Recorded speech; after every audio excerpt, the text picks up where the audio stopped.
please help me welcome to the stage from Gap Inc. We have Kelsey, Todd, and Greg Phipps.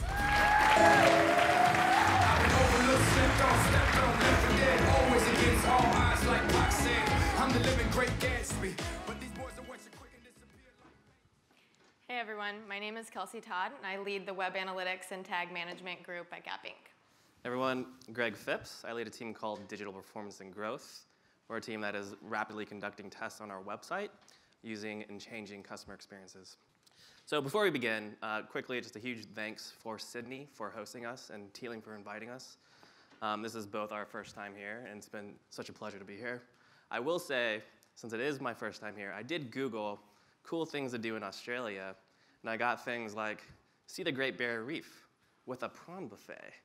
And then I had stuff that said, go to the rainforest with a prawn buffet. And then there was one that was, see the Blue Mountains, included with a prawn buffet. Australia, it sounds like you really want me to try a prawn buffet.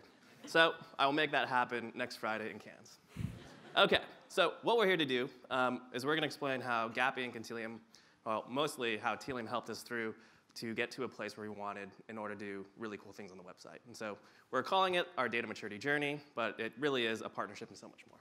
So very quickly, I don't know if you guys know the Gap Inc. Last I heard, there aren't too many Gap stores in Australia. But we are a company that was founded in 1969 by Don and Doris Fisher. We're a portfolio brand of 7 now. And so that's The Gap, Old Navy, Banana Republic, Athleta, Intermix, and Hill City, which is an athletic menswear for the city dweller. I took the opportunity to share with you and model this shacket, a shirt jacket. We didn't coin the term, but that's what it is. It's very hot up here, and also casually cool. So the last brand that we've most recently acquired was from Gymboree, Janie and Jack, which is brand new to our company. All right, a quick stat card. So we operate in 90+ countries worldwide. We have a store footprint of 3,100 plus. And last year, fiscal 2018, we had net sales at $16.6 billion. OK, so let's just get back to the journey, which is the cool stuff. So in 2017, there were about 3 things that sort of set the stage. One was we knew we needed to change our mindset of how we think about data. We had disparate systems, different teams managing data, implementing rogue vendors. Reporting didn't match up between our vendors. And so we knew just fundamentally something had to change.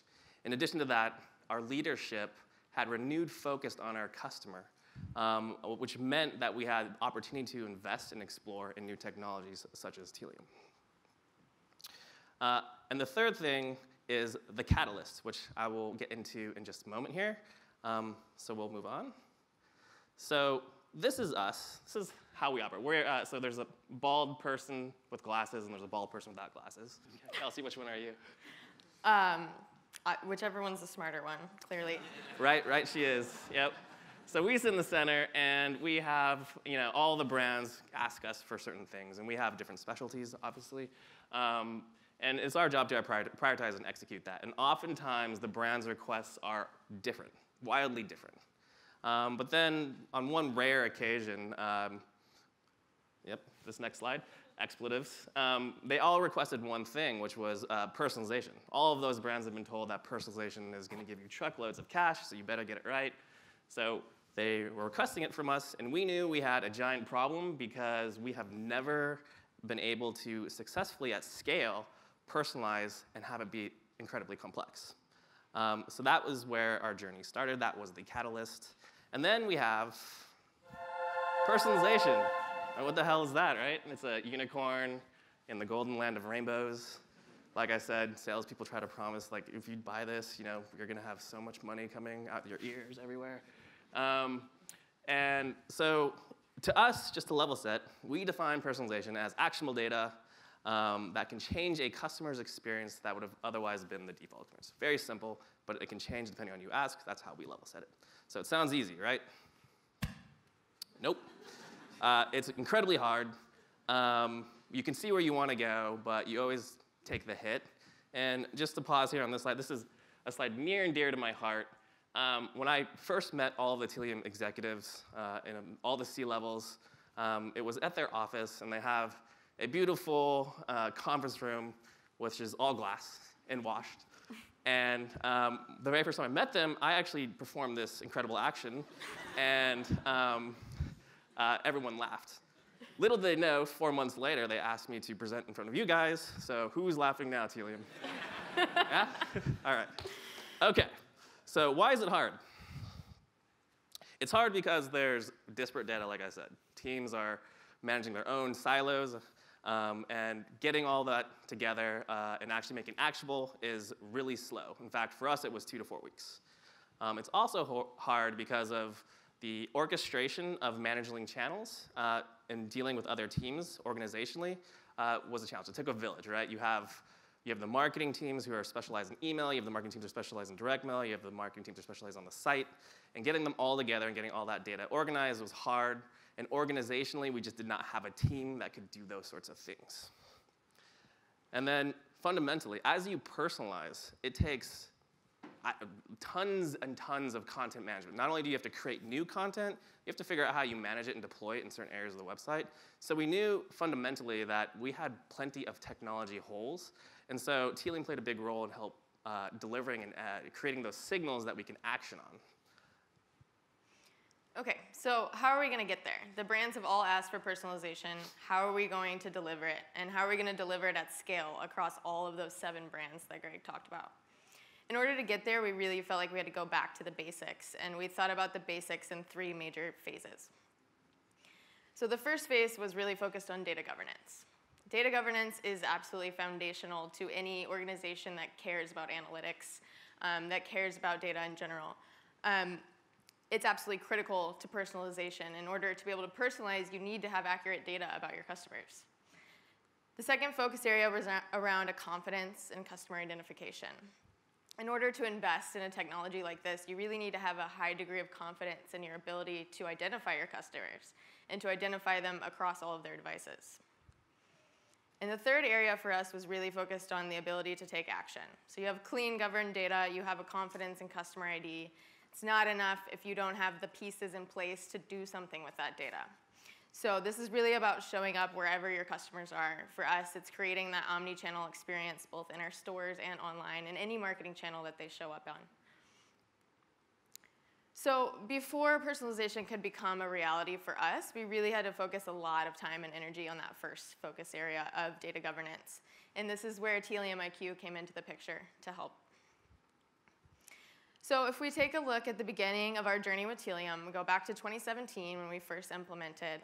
Greg and I's teams were very small but powerful at the time, and we embarked on the first leg of the journey, and that was to totally redesign what our data layer strategy was going to be, to re-implement a tag management to move all of our tags into Tealium IQ. So a little bit about GAP first. I'm sure everyone in the room is familiar with data governance, and you probably agree that it is very difficult.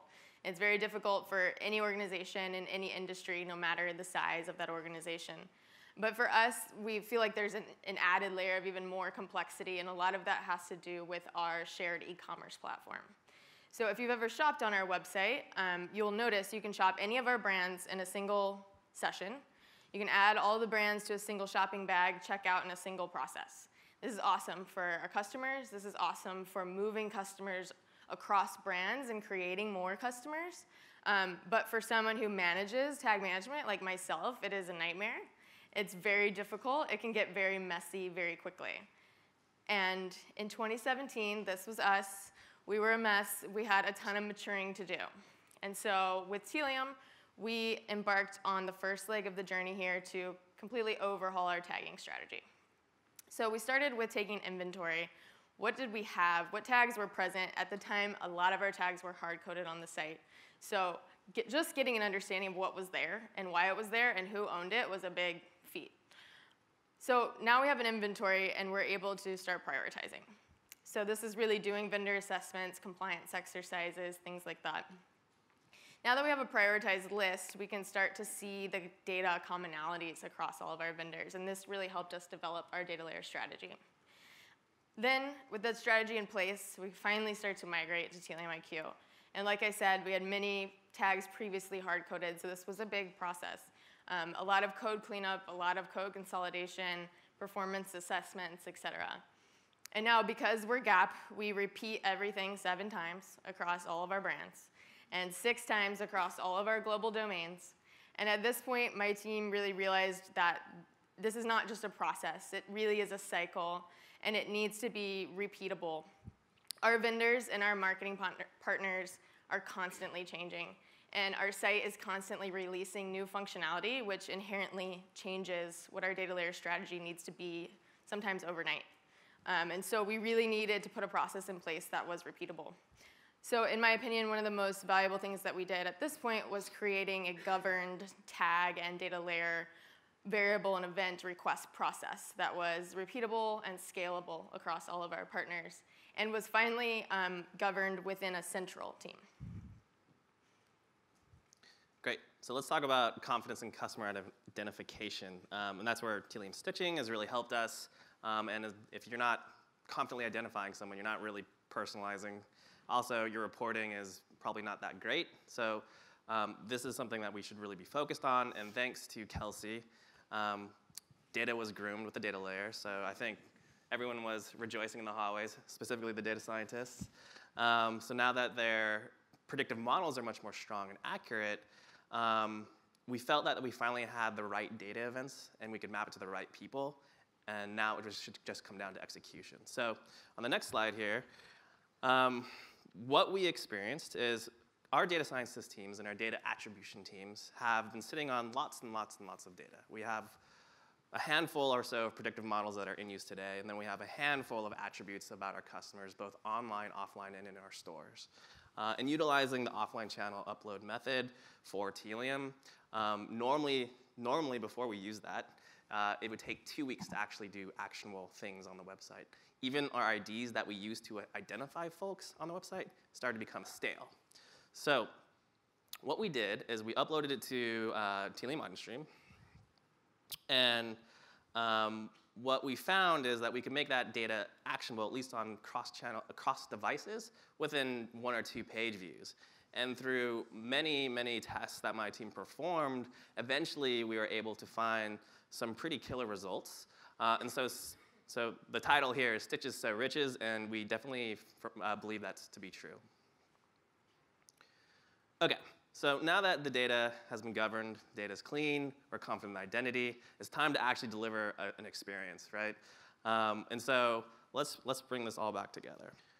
But first, we'll stop on memory lane here. Now it's 2018. You can see our teams are growing. We realized that pretty early on that we were going to need more resources with different skill sets as well. And we were happy to find out that our company also reflected that interest back, which is why it's incredibly important to have leadership support, executive support here. And so as you can see, from 2017 to 2018, our teams are starting to grow. Okay, so back to how getting it done. So this stick figure lady, imagine she's browsing our website, and she takes 1, 2, maybe 3 page views, just like we rehearsed. Great job. And behavioral badges are assigned in visitor, in the visitor profile in Tealium OnStream. And then what happens there is if we have offline channel data, we simply load it into Tealium, and we can stitch in all of that rich data that we were talking about momentarily. So there you go. You see data can get loaded in. We have behavioral badge. We have offline channel data. And now it's time to go. So what do we do with that data? Well, we create these badges and these audiences, and then we make use of the audience connectors. That is products that are available within OnStream. And we are able to take those badges and send them to certain places like our ESP, email service provider, or Optimizely to control personalized experiences on the website. But really, you can send that signal to any marketing channel that you prefer or any system that you prefer.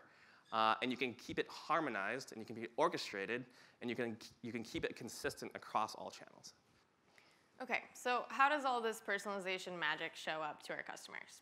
We put together a quick video to show some of the recent experiences that we were able to provide our online customers with the help of OnStream. So let's take a look.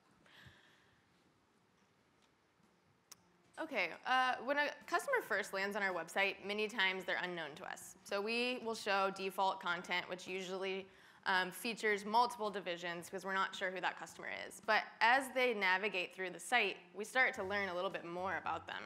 And we should be able to start personalizing in the session. So you can see here one of the campaigns we did.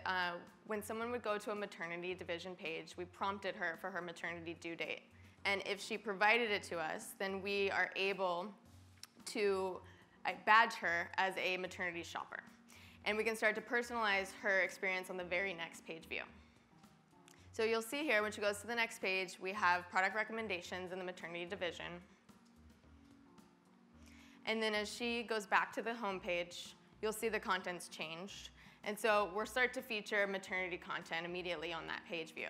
We'll even start to feature kids and baby. And over time, as she continues to come back to the site, we'll continue badging her, pushing her into the kids and baby.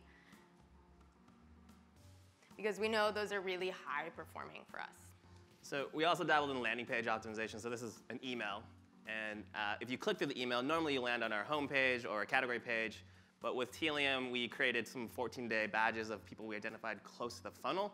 And instead, we sent them to a manually curated and algorithmically curated landing page for them to browse, because we think that they're closer to make that transaction.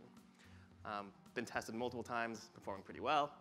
And then everyone loves side-by-sides. This is in 2017, 4 permutations of the home page we identified through predictive modeling and execution through Tealium down to Optimizely. So here we have maternity, men, parents, and women, and they all have different types of content in their hero, secondary, tertiary, and also product recommendations. And so that is the end of our infomercial. Please go buy some clothes. All right, so that was 2017, because we like older videos. And now we're in 2019, so why don't we talk about how we have come since then. So in 2019, today we've managed to have 300 plus data layer variables implemented. We have 200 plus tags across all of our international domains. We have about 534 Tealium badges and audience that have been created that are all in use today. And we've probably created thousands, but have deleted some out as we found out that they don't work. And then we have 155 personalization experience run through the growth teams. And then if you recall that side-by-side with 4 unique permutations of the homepage, we actually got it all the way up to 87. What we found, though, is potentially we were over-personalizing, or there were things that we needed to understand more. So we kind of reeled that back. But I think really the message there is it's incredibly important to establish a team that can continue to do iterations pretty quickly so you're getting those insights and so that you can continue to tune and monitor your site. At the core, my team is mostly an optimization team. We're trying to optimize every single piece of the site. So obviously, Greg and I really believe that analytics, data collection in general, personalization, all of these things provide the best possible experience to our customers. But our customers do have the right to opt out of these experiences, and they have the right to opt out of data collection altogether. And Tealium's consent management tool helps us provide that option to our customers as well. So in 2018, when GDPR came into effect, we were able to implement Tealium consent management tool, and it really helped set us up for success for compliance there. And everything that we've done since then really feels like we're prepared to take on future privacy regulations, like in California, very soon, CCPA is coming. So what's next? Our journey with Tealium doesn't end here. We're really focused on the next addition to our Tealium tech stack. And so if you take a look at our entire journey from the beginning here, one of the most important things to note here is that we've been able to prove the value of data and analytics, of data governance, of personalization in Greg's case, to the organization. And the organization has in turn invested in us. And both of our teams have more than doubled in size by now. This is really important to be able to support the type of infrastructure and tech stack that we continue building.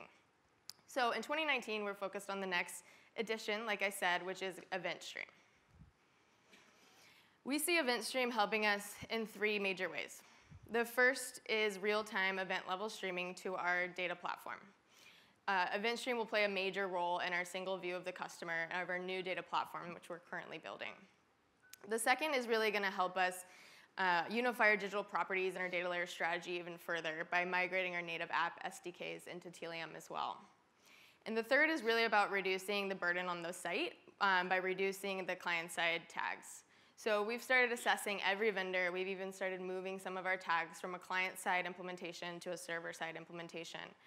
In personalization, some of those campaigns that we showed you, as powerful as they are, sometimes that type of content management, that personalization, does require a trade-off with site speed.